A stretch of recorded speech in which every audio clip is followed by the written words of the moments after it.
বেশি মানুষ থাকলে কথা বলতে একটু ভয় লাগে, আর যখন দেখি যে আমার কিউতে আরো এত বড় বড় মানুষরা আছে তখন আরো বেশি ভয় লাগে যে কি ভুলভাল বলে যাব, যে তারপরে এসে তাদের কথা শুনে মনে হবে আমি অনেক ভুল কথা বলে ফেলেছি।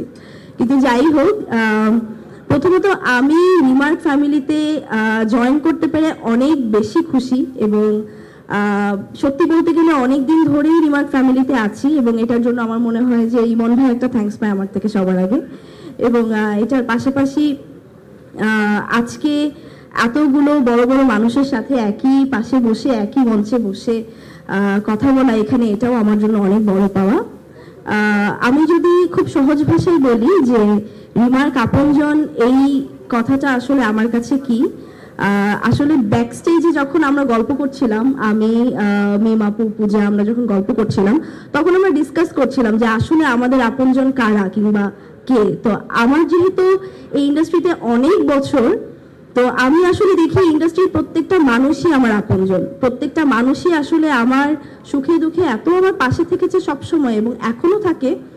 আর সবচেয়ে বড় কথা, আমার মনে হয় খারাপ সময় যারা খুব বেশি পাশে থাকে তারা আসলে আমাদের আসল আপনজন, এবং এই ইন্ডাস্ট্রির প্রত্যেকটা মানুষ আমাকে খারাপ সময় অনেক বেশি সাপোর্ট দিয়েছে।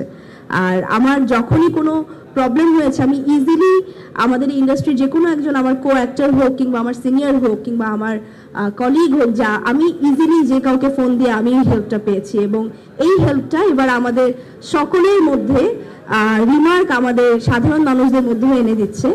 এবং আমার মনে হয় এটা প্রথম কোনো কোম্পানি রিমার্ক যে কিনা রিমার্ক আপনজন নামের এরকম একটা উদ্যোগ শুরু করেছে, এবং আমি সেই উদ্যোগের শুরুতে আজকে থাকতে পেরে অনেক বেশি খুশি।